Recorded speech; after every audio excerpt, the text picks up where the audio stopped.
Hi everyone, welcome to my channel. আমি দোয়েল। তো আজকে আমি মোচার একটা দারুণ রেসিপি নিয়ে চলে এসেছি। তো চলুন আমার কিচেনে রেসিপিটা শুরু করি। প্রথমে আমি মোচার পাপড়িগুলোকে ছাড়িয়ে নিয়ে আমি কলার ফুলগুলোকে বের করে নেব।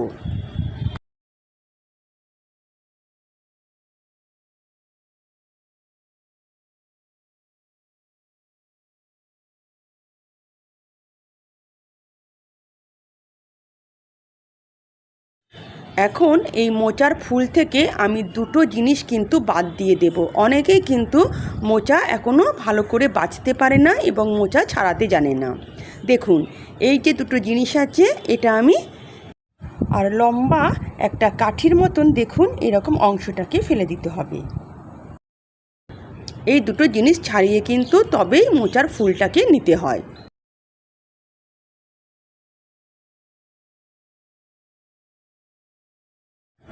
আমি আরও একটা মোচার ফুল আপনাদের ছাড়িয়ে দেখাচ্ছি। দেখুন, এই ডেসলাইটের মতন লম্বা অংশটা ছাড়িয়ে দিতে হবে, আর একটা এরকম পাপড়ি থাকবে সেটা ছাড়িয়ে দিতে হবে। তারপরে এরকম মোচার ফুলটাকে নিয়ে নিতে হবে।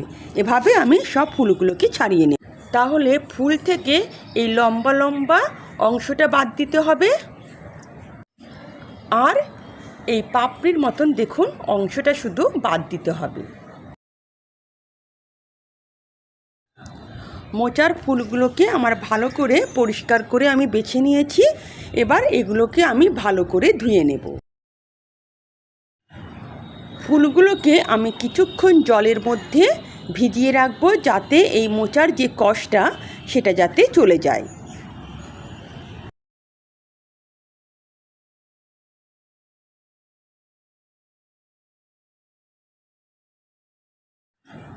দশ মিনিটের জন্য আমি এটাকে জলে ভিজিয়ে রাখবো।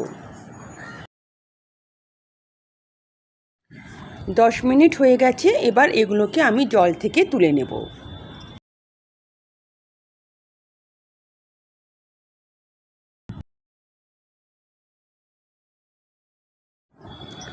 ভালো করে ধোয়া হয়ে গেছে। এবার ফুলগুলোকে আমি একটা ছুরির সাহায্যে খুব কুচি কুচি করে কেটে নেব।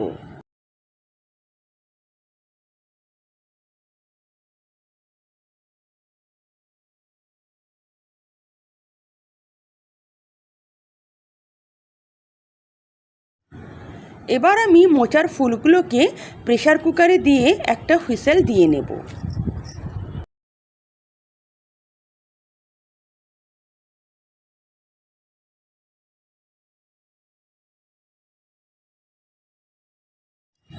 এর মধ্যে পরিমাণ মতন জল দিয়ে দেব, আর দেব হাফ চামচ হলুদ গুঁড়ো আর সামান্য একটু নুন।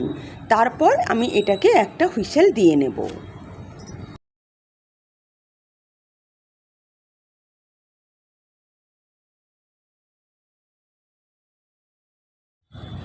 হাতা দিয়ে ভালো করে নুন হলুদটাকে আমি মিশিয়ে দেব। তারপর ঢাকনা বন্ধ করে এটাকে আমি একটা হুইসেল দিয়ে নেব। মোচা খুব ভালোভাবে সেদ্ধ হয়ে গেছে। এবার এই জলটা আমি ঝরিয়ে নেব, তাহলে মোচার আর কোনো কষাটে ভাব থাকবে না। মোচার জল ঝরানো হয়ে গেছে, আর এদিকে আমি দুটো বড় সাইজের পেঁয়াজকে ছোট ছোট করে কেটে নিয়েছি, আর 4-5টা কাঁচা লঙ্কাকেও আমি কিন্তু কুচি কুচি করে কেটে নিয়েছি। আর নিয়েছি 2 টেবিল চামচের মতন পোস্ত বাটা। গ্যাস অন করে একটা কড়াই বসিয়ে দিয়েছি। তার মধ্যে আমি 1 টেবিল চামচের মতন সর্ষের তেল নিয়ে নেব। এখানে আপনারা চাইলে সাদা তেলেও এই রান্নাটা করতে পারেন। তেল গরম হয়ে গেছে। এখন এর মধ্যে আমি দুটো শুকনো লঙ্কাকে এভাবে কেটে কেটে দিয়ে দেব। আর দেব 1 চামচের মতন 5 ফোড়ন। ভালো করে 5 ফোড়ন আর শুকনো লঙ্কাটা ফুটে উঠলে এর মধ্যে আমি দিয়ে দেব সামান্য একটু আদা বাটা। আদাটাকে 1 মিনিটের মতন আমি কিন্তু তেলের মধ্যে ভেজে নেব, যাতে আদার কাঁচা গন্ধটা চলে যায়। তারপর এর মধ্যে দিয়ে দেব আমি কেটে রাখা পেঁয়াজ আর কাঁচা লঙ্কা কুচি, এবং এগুলোকে আমি জাস্ট একটু গোলাপি করে ভেজে নেব।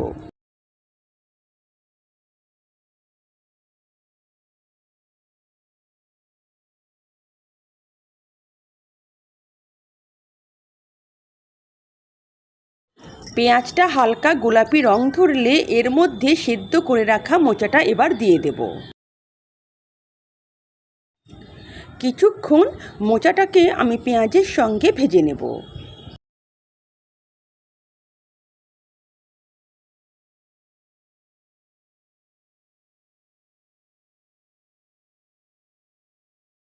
কিছুক্ষণ মোচাটাকে ভেজে নিয়ে এবার আমি কিছু শুকনো মশলা অ্যাড করে দেব। আমি ছোটো চামচের 1 চামচ দিয়ে দেব জিরে গুঁড়ো, ছোটো চামচের 1 চামচ কাশ্মীরি রেড চিলি পাউডার দিলাম, এটা শুধুমাত্র আমি রঙের জন্য দিলাম। আর দেব আমি 1 চামচের মতন ধনে গুঁড়ো। ব্যাস, এখানে কিন্তু আমি হলুদ গুঁড়ো ব্যবহার করব না। এবার ভালো করে আমি মোচার সঙ্গে মশলাগুলোকে খানিকক্ষণ কষিয়ে নেব। এখানে এখনও কিন্তু আমি নুন অ্যাড করিনি, কারণ মোচাটাকে যখন আমি সেদ্ধ করতে দিয়েছিলাম তখন কিন্তু আমি নুন ব্যবহার করেছি, তাই নুনটা আমি শেষে দেব। গ্যাসের ফ্লেম মিডিয়াম করে দিয়ে এই মোচাটাকে মশলার সঙ্গে 4-5 মিনিট ভালো করে কষিয়ে নিতে হবে। ভালো করে মোচাটা কষানো হয়ে গেছে, এবার এর মধ্যে আমি পোস্ত বাটাটা দিয়ে দেব এবং সামান্য একটু আমি জল অ্যাড করব। ব্যাস, পোস্ত বাটা দিয়ে 1 মিনিটের মতো মোচার সঙ্গে নাড়াচাড়া করতে হবে। এর থেকে বেশি কিন্তু আমি এটা আর ভাজবো না, তাহলে পোস্তর যে ফ্লেভারটা সেটা কিন্তু ওভারকুক হওয়ার জন্য নষ্ট হয়ে যাবে।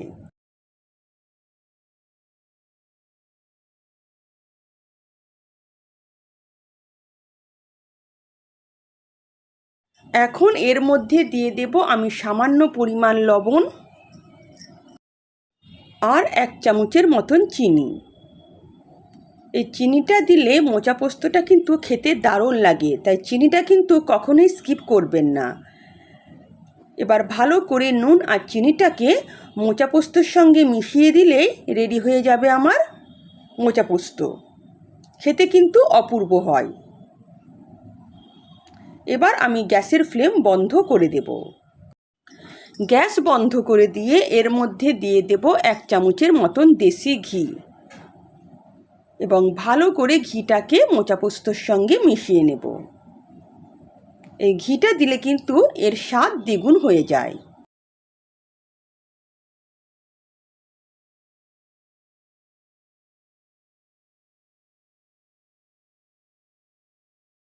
এবার গরম গরম ভাতের সঙ্গে পরিবেশন করব দারুণ মজাদার মোচা পোস্ত।